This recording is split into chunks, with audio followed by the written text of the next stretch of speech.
Hello and welcome to the doctors blog.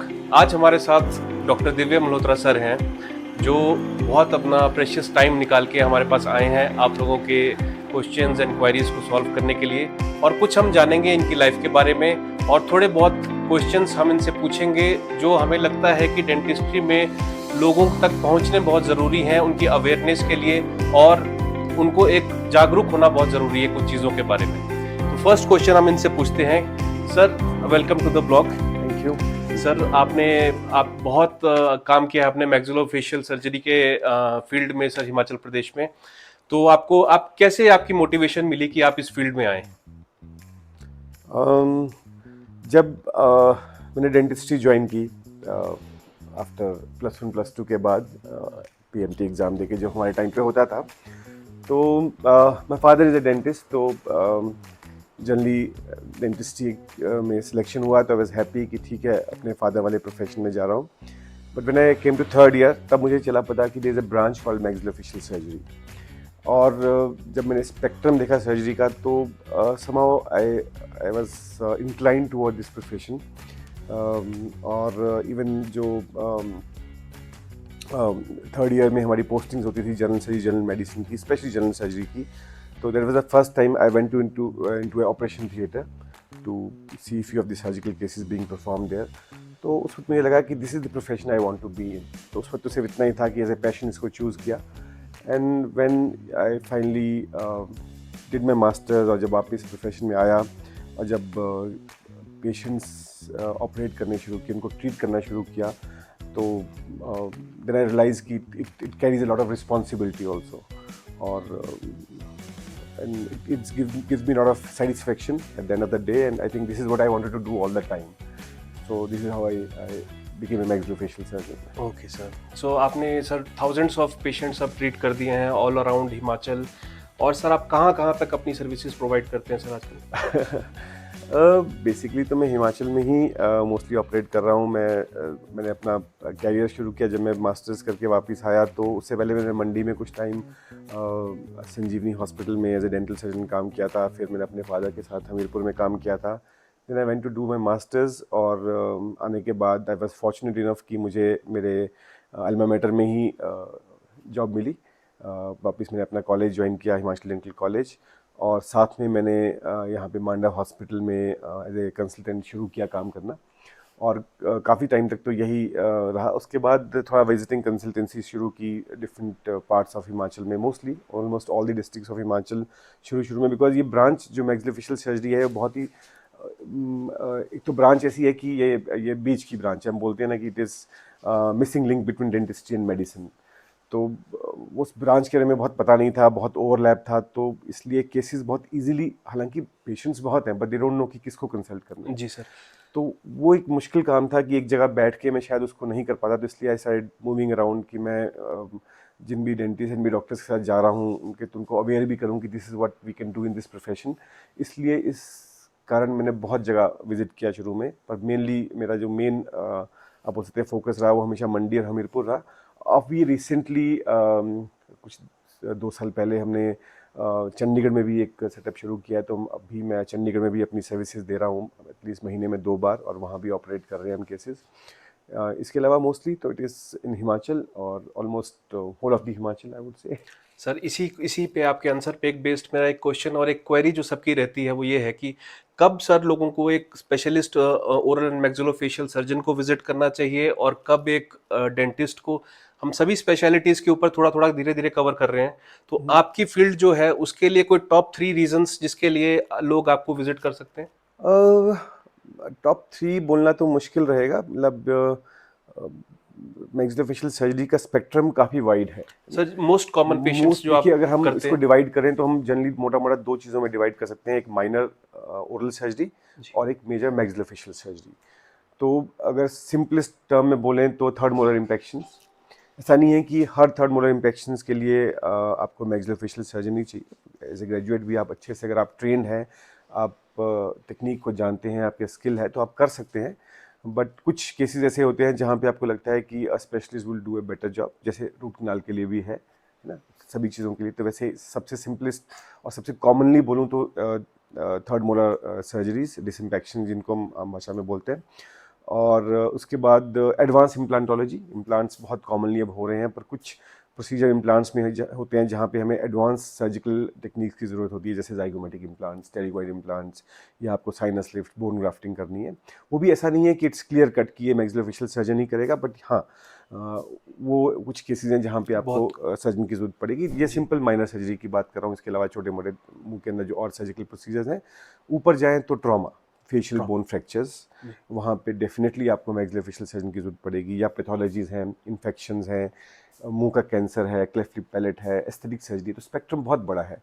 और TMJ problems हैं, जी। और बहुत सारी चीज़ों में हम बोल सकते हैं कि इंटरडिसिप्लिनरी ट्रीटमेंट रहेगा, मतलब कि अकेला एक डिपार्टमेंट का काम नहीं है। स्पेशली जैसे हम टीएमजे की बात करें तो टीएमजे डिसऑर्डर्स या टीएमडीज जिनको हम बोलते हैं, इसमें हमें ऑर्थोडोंटिस्ट की भी ज़रूरत है, प्रोस्थोडोंटिस्ट की भी ज़रूरत है, रेस्टोरेटिव डेंटिस्ट की भी ज़रूरत है, और पेन फिजिशियंस की भी ज़रूरत है, और साथ में मैक्सिलोफेशियल सर्जन का भी एक रोल है। तो मोस्ट ऑफ द टाइम तो हमें ऐसा बोलें कि एक ही स्पेशलिस्ट सब ट्रीट करेगा, वो मुश्किल होता है। Mostly at the end of the day we want to give the best treatment to our patients, so it has to be interdisciplinary. We have to communicate and we have to refer at the right time. But हाँ, simplistic वा में maxillofacial surgery, minor surgeries, मुंह के third molar impaction, advance implantology, या फिर major head neck surgery या face से related surgery है, उसमें हम लोग भूमिका निभाते हैं, एंड वी वुड लाइक कि उसमें हमें लोग रेफर भी करें पेशेंट्स। सर इसमें थोड़ा सा आप अगर इंसाइट दे पाएं विजडम टूथ के लिए, क्योंकि मैक्सिमम आजकल की जो जनरेशन है अराउंड 20 25 30 इयर्स तक, तो वो इन चीज़ों से बहुत परेशान है कि थर्ड मोलर इरप्ट नहीं हो पा रहे हैं, और लोगों को कुछ आइडिया नहीं लगता कि ऑलरेडी कुछ पेन है या अंदर कुछ है। तो आप कुछ इसमें एक इंसाइट दे सकते हैं कि किस एज में उनको आना चाहिए? थर्ड मोलर्स हमेशा विलन नहीं है, they are not always evil. कई बार बेचारे थर्ड मोलर्स डॉर्मेंटली पड़े रहते हैं, बट ऐसा होता है कि कई बार diagnosis is not very clear, और डेंटिस्ट या फिजिशियन को लगता है कि this third molar is lying horizontally या टेढ़ा पड़ा है, तो शायद यही तंग कर रहा होगा। तो ऐसा नहीं है। तो हमेशा तो उनको निकालने की ज़रूरत नहीं है, पर जब भी थर्ड मोलर आपको तंग कर रहा है, अगर वो विलन बन रहा है, जैसे वो इन्फेक्शन कर रहा है, पेन कर रहा है, तो उनको एज ए प्रिवेंटिव मेजर निकाल देना चाहिए। ठीक है। सो अगर एक लाइन में बोलूँ तो don't remove wisdom tooth because it is a wisdom tooth, remove when it has lost its wisdom. So that जी इज सर। इट। अब सब टीनेजर्स की बात हो रही है, तो मैं एक और चीज़ आपसे बहुत स्पेसिफिक, जो सब मैक्सिमम बच्चों के दिमाग में रहता है कि हम अपनी जॉ लाइन को इम्प्रूव कर सकते हैं ओरल एंड मैक्सिलोफेशियल सर्जरी के through. Not only maxillofacial surgery के लिए, even dermatologist friends, even plastic surgeon, it is the effect of I think social media. जी। People are starting zooming to their flaws, वो ज़्यादा देख रहे हैं, ज़्यादा नोटिस कर रहे हैं उन चीज़ों को, शायद जो पहले वाली जनरेशन नहीं करती थी। But end of the day again we should treat the disorders and not the trends. ठीक है। तो ठीक है, मेरे एक ट्रेंड है, लोग नोटिस कर रहे हैं अपने फ्लॉज को, और अगर वो एस्थेटिकली चाहते हैं उसको करेक्ट करना, तो मेडिकल साइंस में इतनी एडवांसमेंट्स हैं कि हम चीज़ों को ठीक कर सकते हैं। जी। But we have to respect the science, anatomy and function also. Okay. तो उनको नज़रअंदाज करके हम ऐसा कुछ करें जो बहुत आर्टिफिशियल हो, वो भी ठीक नहीं है। But yes, it is a treatment option, it is totally ethical. So what do you call it, in the limits, or in this scientific terminology, if we follow the proper protocols, there is no harm to get your aesthetic surgeries done, or it's sir और option available.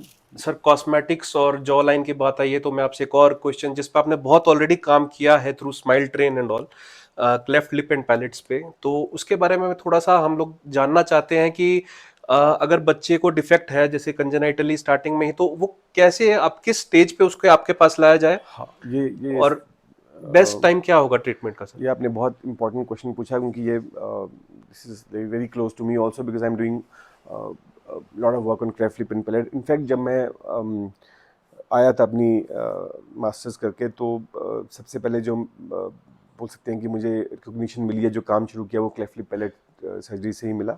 और अभी we are proud to be associated with smile train. It is a world NGO which is doing a huge work in the field of cleft lip and palate. हाँ, अब बात करते हैं cleft lip and palette की। पहली बात तो है कि it is a genetic disorder है ना। जी। ऐसा हम कई बार बोलते हैं कि ग्रहण हो गया, कुछ हो गया, वो सब ऐसा नहीं है। सोशल टैबू रहता है। बहुत बार हम देखते थे कि इतने बच्चे हैं ही नहीं, ऐसा लगता है कि है नहीं, पर जब हम डाटा देखते हैं तो वही 700 में एक बर्थ में एक क्लेफ्ट होता है। वो it is same for our state also.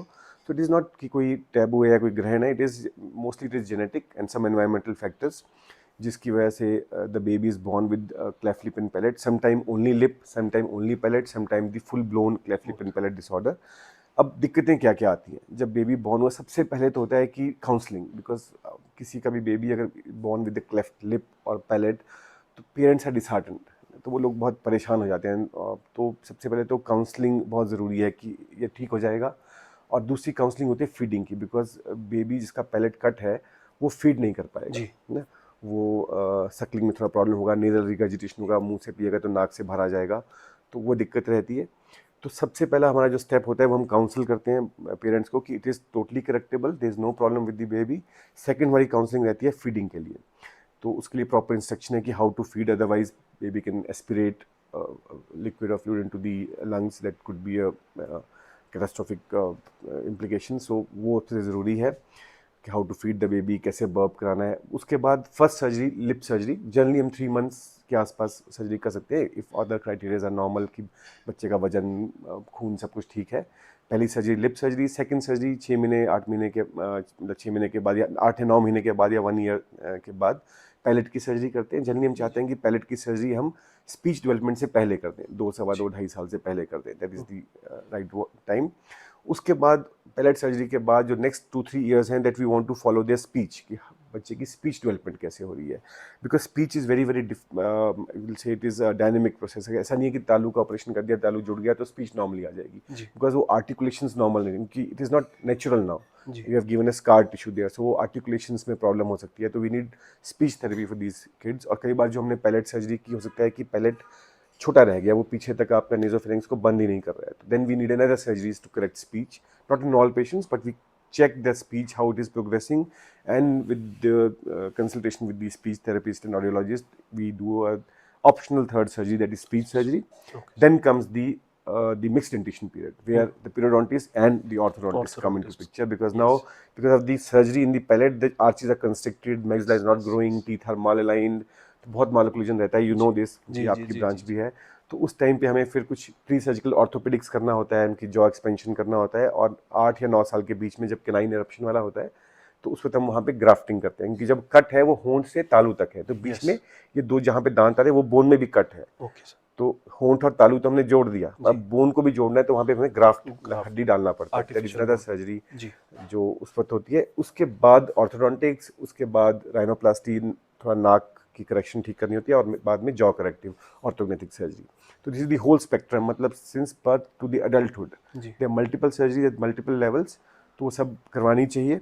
और इसीलिए मैं हमेशा से कहता हूँ कि मतलब it is important to get the cleft surgery done at a particular centre, because surgeon और जो बच्चा है उनकी लाइफ साथ चलती है, मतलब we have to follow the kids. अगर आप स्पोरेडिकली एक सर्जरी यहाँ कराई एक वहाँ कराई तो फॉलो अप नहीं होता है, Definitely. That doesn't give the good outcome. तो इट इज ऑलवेज जी। Better to have to get treatment at one center which is dedicated for cleft lip and palate surgery. जी सर, जी, जी, जी, जी। सर जैसे हमने देखा है कि डेंटल फियर लोगों के अंदर बहुत ज़्यादा है, तो क्या मैक्सिलोफेशियल सर्जन से डरने की और ज़्यादा कोई बात है या फिर सर कुछ डेंटल उसके फियर तो लिए है, क्योंकि डेंटिस्ट्री इज फियरफुल, वो yes, chair that is hot seat, उस पर किसी को भी बैठना पड़े तो डर लगता है हाँ डेफिनेटली, जी, बिकॉज तो मैक्सिलोफेशियल सर्जरी में तो डरने की बात नहीं, because most of the major surgeries are done under general anaesthesia, उसमें तो ऐसा नहीं है। पर हाँ, जो हम wisdom teeth removal generally in Indian scenarios we do general most of these minor surgeries under local anaesthesia, local में।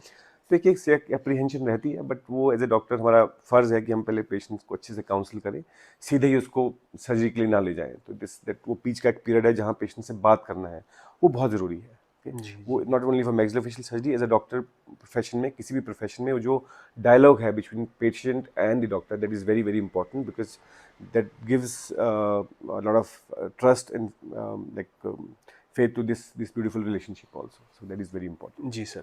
सर इसी से रिलेटेड एक और क्वेश्चन कि आपके अंदर कभी कोई फियर आया कोई प्रोसीजर करती बार, इनिशियली स्टार्टिंग में या थ्रू द करियर, कुछ ऐसा आई आपको थिंक लगा कि यस, मतलब और हमेशा आता है, और अगर नहीं आता है तो वो शायद अच्छी बात नहीं है, because then that gives you lot of arrogance. ऐसा नहीं है, कभी भी डिफिकल्ट सर्जरी होती है तो we prepare, we study, we pray, and that is always there. So surgery always humbles you, so yes sir it's has always there. Ever some patient inspired you? Sir किसी ने आपको inspire किया है patient ने? बहुत सारे, mostly I think cleft lip and palate, cleft lip babies, like they really when they smile back, and when especially the mothers, when they um, the way they look their kids after the lip is repaired, so that is quite motivating and very humbling, I would say. Otherwise hospital में especially जब हम कोई major surgeries करते हैं तो चाहे वो pathology है, इन्फेक्शन है, कैंसर पेशेंट्स हैं, तब जब अच्छा आउटकम मिलता है तो it motivates you, definitely it motivates you. Sir आपके लिए एज अ सर्जन ज्यादा मुश्किल क्या है, एक अपना टेक्निकल सर्जिकल पार्ट या फिर एक after the treatment emotional support patient को देना? Any day emotional support, any day. Okay, it is very very important to talk to the patient. That is very very important aspect before surgery, during surgery, after surgery. बात That is, करने से ही मेरे yes, को लगता है that healing is जो है very वो important. It accelerates the Yes, healing yes, yes, process. that is very important always. जी जी सर, Always. जी सर। अच्छा, एकेडमिक्स में भी सर आप टीचिंग वगैरह में भी आपको इंटरेस्ट है कि क्लिनिकल वर्क ज्यादा अच्छा लगता है? नहीं, टीचिंग में भी बहुत आई एम इनटू टीचिंग। मैं कॉलेज से भी एसोसिएटेड हूँ और वहाँ पे भी ग्रेजुएट स्टूडेंट्स हमारे पास वहाँ पे हैं, उनके साथ भी इन्वॉल्व हूँ। इसके अलावा मैं कुछ एसोसिएशंस हैं और जो कुछ ऐसे बॉडीज़ हैं इंडिया में जो इम्प्लांट्स डेंटिस्ट्री के बारे में मतलब कोर्सेज या वर्कशॉप्स कंडक्ट करती हैं, तो मैं I am involve with zygomatic and pterygoid implants training. तो मैं I travel across India to conduct courses and lectures. और अभी हाल ही में I have been trained for the TMJ arthroscopic procedure, so it's a very new and upcoming branch and there are very few arthroscopic TMJ arthroscopic surgeon in India. तो बहुत सारे youngsters उसके लिए भी अप्रोच कर रहे हैं, they want to learn this. तो कुछ है उसमें लॉजिस्टिक इश्यूज हैं, but still that is also I am trying to start, but that is for me also it is it's a learning curve. I am also in that phase when I am improving my skills also. पर ऐसा बोलते हैं ना कि किसी को सिखा के आप और सीखते हो, तो आई truly believe in that philosophy. So yes, I always love to teach. I always love to teach. Sir आपने जैसे जैसे आप खुद भी सीखते हो। जी जी। सर आपने TMJ आर्थ्रोस्कोपी की बात की, जैसे आपने फेलोशिप भी की है US में अभी Yes, हाल yes. फिलहाल में। तो सर एक यंग जनरेशन का एक क्वेश्चन रहता है कि उनको जैसे कई बार पेन रहती है TMJ की, तो हम लोग डायग्नोस कर देते हैं सिंपल। एज अ ऑर्थोडोंटिस्ट हम सबसे पहले तो मैलोक्लूजन देखते हैं कि हाँ कोई अलग से कोई दांत प्रॉपर तरीके से सेट है कि नहीं है। लेकिन फिर जब उसमें और प्रॉब्लम्स आती हैं और पेशेंट को, तो एक स्ट्रेस वाला फैक्टर बीच में आता है कि कहीं पेशेंट को स्ट्रेस तो नहीं है, कोई एग्जाम स्ट्रेस, लाइफ स्ट्रेस, क्योंकि आजकल स्ट्रेस की वजह से मल्टीपल प्रॉब्लम्स आ गई हैं लाइफ में। Definitely, तो definitely. क्या स्ट्रेस एक रीजन है इनके जॉइंट का, TMJ जॉइंट के Oh, पेन करने का? yes. I think yes, it is one of the main, if not the only factor, it is one of the main factors definitely. Because जो joint problem है ना, देखो joint जब भी कोई भी जॉइंट बॉडी में है तो जॉइंट और मसल्स इन टेंडम वर्क काम करते हैं, बिकॉज हर जॉइंट में कोई ना कोई मसल रहेगी जो काम करेगी, तभी जॉइंट फंक्शन करेगा। जी। ठीक है, तो जब भी अगर आपके जॉइंट पे ओवरलोडिंग है, चाहे वो कोई हैबिट्स हैं, ग्राइंडिंग, नेल बाइटिंग या इस तरह की कोई भी हैबिट्स हैं, या फिर आप स्ट्रेस में हैं, तो स्ट्रेस में जनरली हम लोग ज़्यादा क्लेंच करते हैं तो मसल ज़्यादा स्पैज़म में रहती है, तो ये सब चीज़ें प्रॉब्लम करती हैं। पर उससे पहले मैं जो ज़्यादा चीज़ स्पेसिफाई करना चाहूँगा, जब हम TMD की बात करते हैं ना, टेम्पोरोमैंडिबुलर जॉइंट डिसऑर्डर्स की, तो उसको मोटा मोटा 2 हिस्सों में डिवाइड करना चाहिए। कि जब भी कोई भी हम TMJ की बात करें, कोई भी जॉइंट प्रॉब्लम की बात कर रहे हैं, तो क्या जॉइंट सच में ख़राब है या मसल्स में प्रॉब्लम है जो उस जॉइंट को चला रही है। Yes. Like we have to differentiate कि ये जॉइंट प्रॉब्लम है कि मसल प्रॉब्लम है। जी तो वहाँ पे डिफरेंशिएशन बहुत ज़रूरी है, क्योंकि TMJ या TMD प्रॉब्लम बहुत कॉमन है। बीइंग ऑर्थोडोंटिस्ट आप भी कितने जी, पेशेंट जी, देखते जी। होंगे, but the diagnostic criteria has to be there कि which is a surgical case and which is not a surgical case, because as a surgeon I'm trained to operate on TMJ surgeries, but all the patients are not surgical patients. And if you, I'm not sure about the data, but anecdotal, like if I can say that most of the patients, maybe 70% patients, they are non-surgical, they are not surgical patients. Okay, सो पहले तो ये criteria बहुत clear होना चाहिए कि problem क्या है, muscle problem है, जॉइंट प्रॉब्लम है, या दोनों प्रॉब्लम है, जी and accordingly we have to treat, and then we should see what is the cause behind it. stress definitely is one of the cause, malocclusion could be one of the cause, there are some habits could be one of the cause, or trauma could be one of the cause. There are different causes where the disc, generally when we talk about the TMDs, the most common is internal derangement. जब वो joint की disc खिसक जाती है, लोग बोलते हैं कि क्लिक क्लिक की आवाज Yes, आती है, yes. वो तभी बहुत आती है जब वो frequent joint, clicking. वो क्लिक जो डिस्क स्लिप हो गया, जॉइंट उसके नीचे जाता है बार बार, तो आवाज करता है। जी सर। वो जो डिस्क स्लिप हुई है, उसको स्लिप होने के कई कारण हैं। तो अब वो जब डिस्क स्लिप हो गई है, तो वो जनरली उस जगह पे बॉडी अडेप्ट भी कर सकती है, जॉइंट और भी खराब हो सकता है, मतलब डिजनरेट, जैसे ऑस्टियोआर्थराइटिस जैसे घुटने में होता है, वो भी हो सकता है। जी। तो अगर वो ऑस्टियोआर्थराइटिस की तरफ जा रहा है, जॉइंट खराब हो रहा है, then becomes a surgical case. तो as a surgeon then I have to intervene, I have to stop that degenerative procedure, और इतना डिजनरेट हो गया then I have to operate and remove the joint and put a new joint, that is my role. Okay. Okay, but अगर वो muscle में spasm है या spasm occlusion की वजह से है या कोई हैबिट की वजह से है, वहाँ पे I think orthodontist has a role to play, और prosthodontist has a role to play, so that has need to be specified. Sir जैसे हम नी रिप्लेसमेंट सर्जरीज के बारे में सुनते हैं, वैसे TMJ रिप्लेसमेंट भी yes TMJ is one replacement of भी, option? yes it is one of the option, but fortunately जो हमारा joint है वो बहुत adaptive है। अगर हम मतलब एक आम भाषा में बात करें तो नी जॉइंट और जॉ जॉइंट में कुछ तो एनाटॉमिकल और वो भी चीज़ें हैं, मतलब जो Similarities डिस्क भी है हैं, उसके जो उसका जो बनावट है उसमें फ़र्क है, वो हम मेडिकल टर्मिनोलॉजी में नहीं जाएंगे, जी। पर मोटा मोटा ये कह सकते हैं कि जो नी जॉइंट है वो इतना अडेप्टिव नहीं है, ये जॉइंट बहुत अडेप्टिव है, मतलब भगवान ने इसको ऐसी शक्ति दी है कि ये अडेप्ट करता है। जी। तो अगर थोड़ा बहुत प्रॉब्लम है भी तो ये जॉइंट अपनी शेप चेंज कर लेता है, बियर कर लेता है, नई जगह पे काम करता रहता है। बहुत कम होता है कि जॉइंट ऑस्टियोआर्थराइटिस की वजह से डिजनरेट हो जाए, खराब हो जाए। अगर ऐसा हो जाता है तो हम इस जॉइंट को रिप्लेस कर सकते हैं, definitely this joint can be replace, और हम लोग कर रहे हैं, हम लोग भी यहाँ पे कर रहे हैं। और जब हम जॉ जॉइंट को रिप्लेस करते हैं तो आजकल दो ऑप्शन रहते हैं, एक होता है स्टॉक जॉइंट की बना बनाया जॉइंट है, डिफरेंट साइजेस में जी। आप कुछ इन्वेस्टिगेशन करके कोई जॉइंट चूज करते हैं, बट क्योंकि जॉइंट बहुत ही इसके बायोमैकेनिक्स भी बहुत कॉम्प्लिकेटेड है, बिकॉज ये तो बायलेटरल जॉइंट है, दोनों हिंज मतलब दोनों तरफ जॉइंट है, सिंगल नहीं है, और दांत साथों में दांत भी इन्वॉल्व है, बहुत सारे दांत उनकी ऑक्लूजन है। तो कई बार क्या होता है कि कस्टमाइज जॉइंट बनाना पड़ता है, मतलब स्पेसिफिक एक पेशेंट के लिए वैसा ही जॉइंट प्रिंट होके आएगा। आजकल 3D प्रिंटिंग वगैरह की वजह से बहुत अच्छा हो गया है, तो वो भी एक ऑप्शन है। तो डेफिनेटली जॉइंट रिप्लेसमेंट सर्जरी है, पर जितना रूटीन में नी रिप्लेसमेंट होती है उतने रूटीन में शायद इस जॉइंट को रिप्लेसमेंट की जरूरत नहीं पड़ती। सर प्रोफेशनल स्ट्रेस को आप घर लेके जाते हैं कभी कभी या साथ वहीं जाता छोड़ देते हैं शाम को?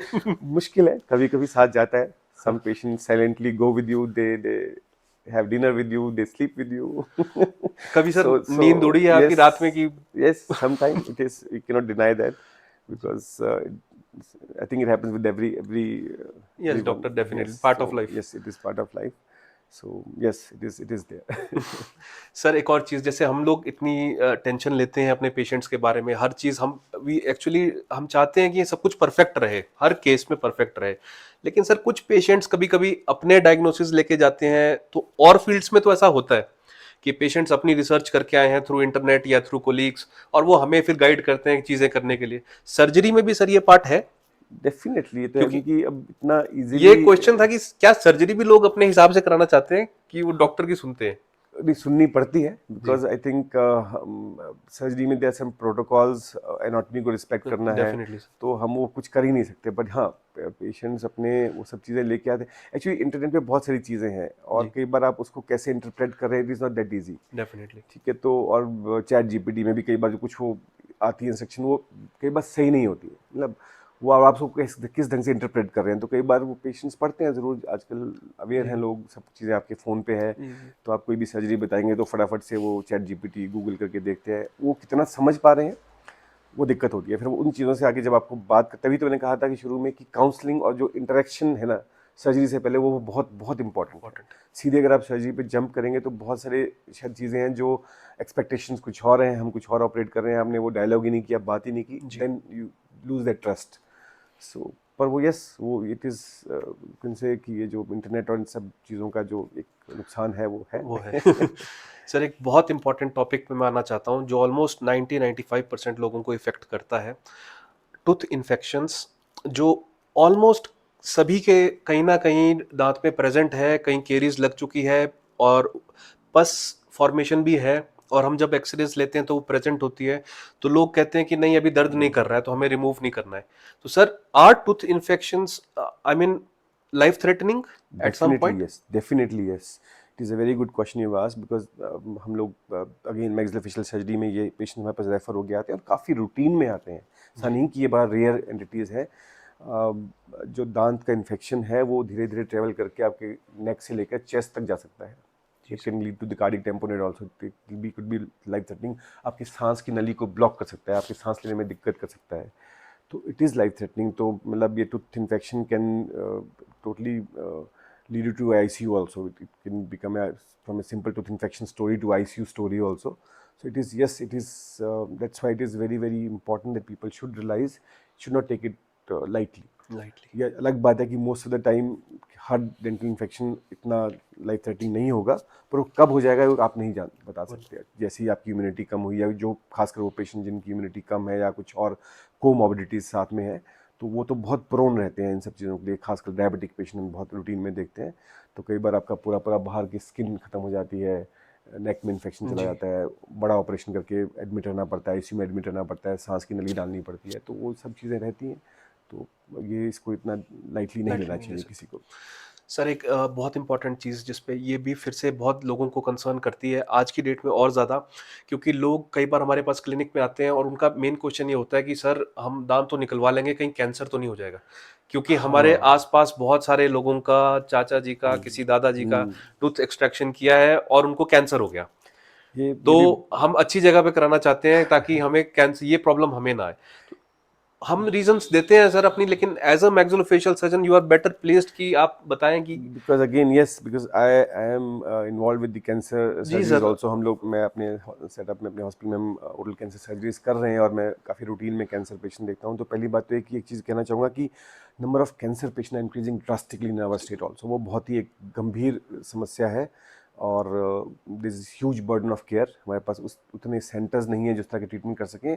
और बात आते हैं अवेयरनेस पे, वो अवेयरनेस पे नहीं है। हम लोग देखते हैं कि मोस्ट ऑफ द टाइम जब पेशेंट हमारे पास आता है वो स्टेज 4 या स्टेज एडवांस स्टेज में होता है, जहाँ पे हम ऑलरेडी एक ऐसी स्टेज में होते हैं जहाँ पे एकदम उस लड़ाई को जीतना इतना आसान भी नहीं होता है।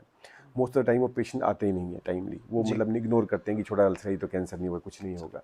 एक तो ये दिक्कत है, तो वो समझना बहुत ज़रूरी है कि कोई भी अल्सर, घाव मुंह के अंदर जो 2 से 3 हफ्ते में अगर ठीक नहीं हो रहा है तो it has to be undergo biopsy, और उसको डॉक्टरी सलाह लेनी चाहिए और डॉक्टर जो भी इसको सिलेक्ट बताता है बायोप्सी को करवानी चाहिए। क्योंकि जब हम बायोप्सी पे आते हैं, that is the, I think the main stay, वही एक कंक्लूसिव डायग्नोसिस है। पर लोगों का एक धारणा है कि लोहा नहीं लगाना, आपने सुना होगा ना, तो बायोप्सी नहीं करवाते कि लोहा नहीं लगाना, फैल जाएगा।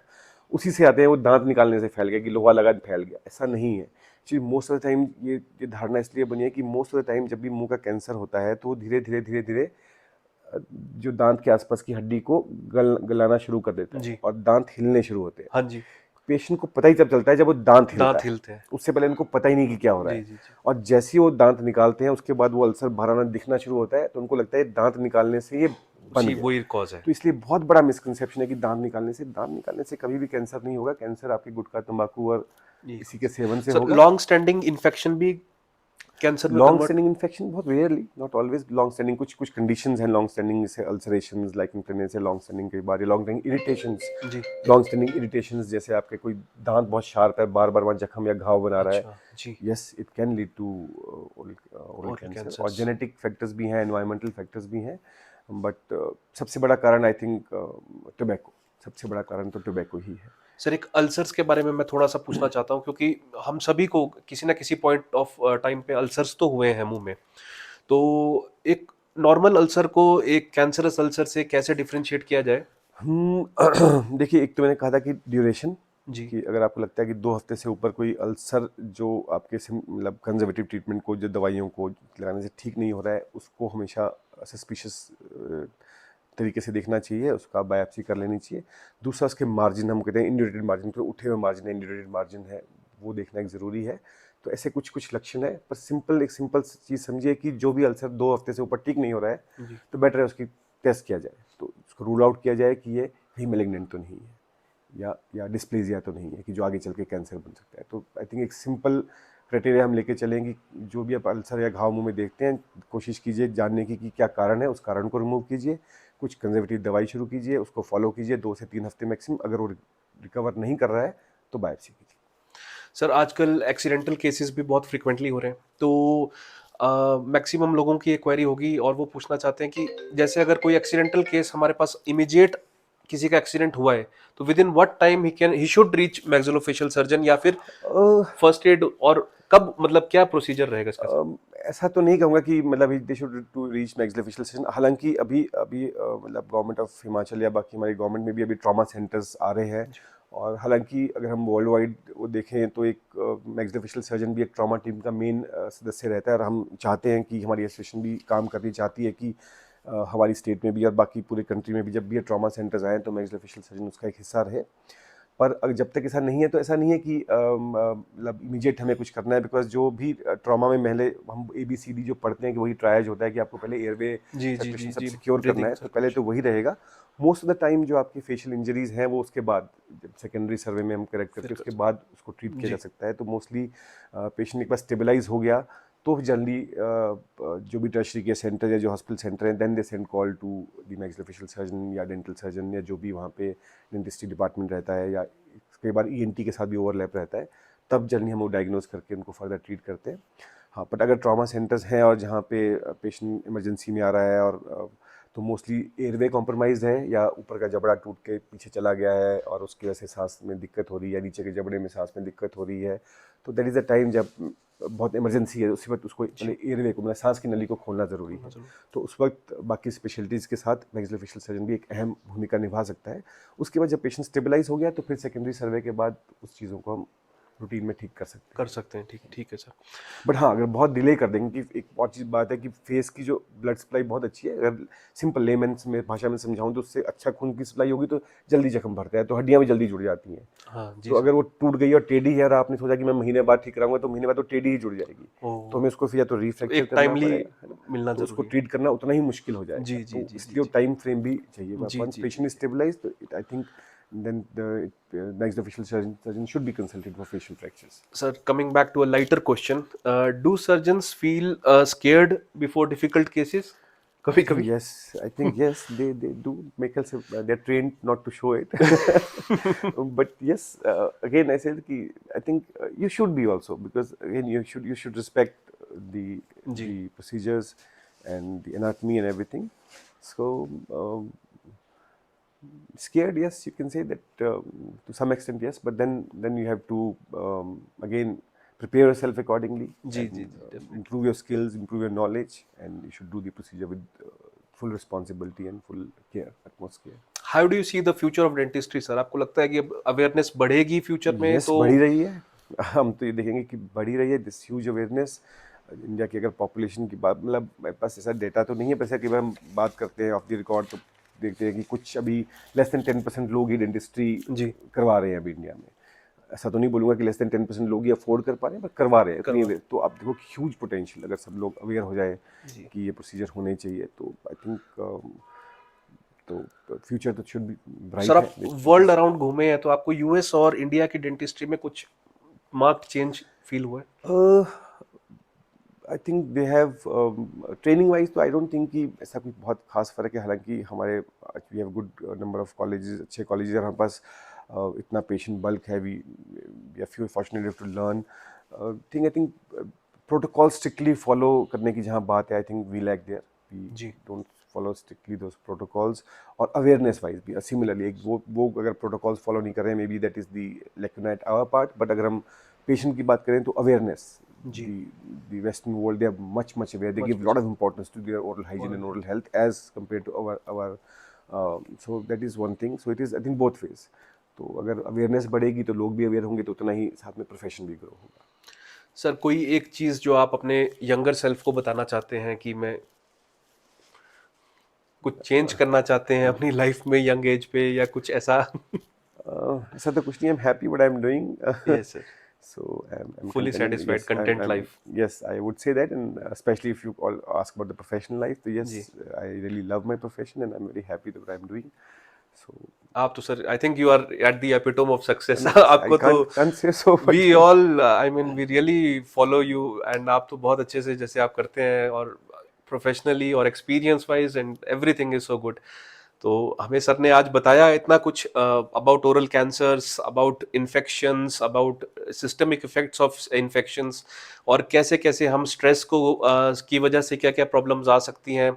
ऑलमोस्ट सारे टॉपिक्स को जो एक मैक्सिलोफेशियल सर्जन्स हैंडल करते हैं हमने यहाँ पे डिस्कस किया। इन केस अगर किसी और टॉपिक को आप ज़्यादा जानना चाहते हैं तो बताइए, तो हम उस पर भी एक वीडियो बनाएंगे। और it has been enlightening session sir, बहुत अच्छा लगा कि आप आए, आपने इतना thank you busy sir, schedule से थैंक आपने यू, टाइम दिया हमें भी, और बहुत नाइस, बहुत अच्छा रहा। Thank you so much thank you Tarush, so much thank you sir, for this thank you opportunity, so much sir. Thank you talking to you.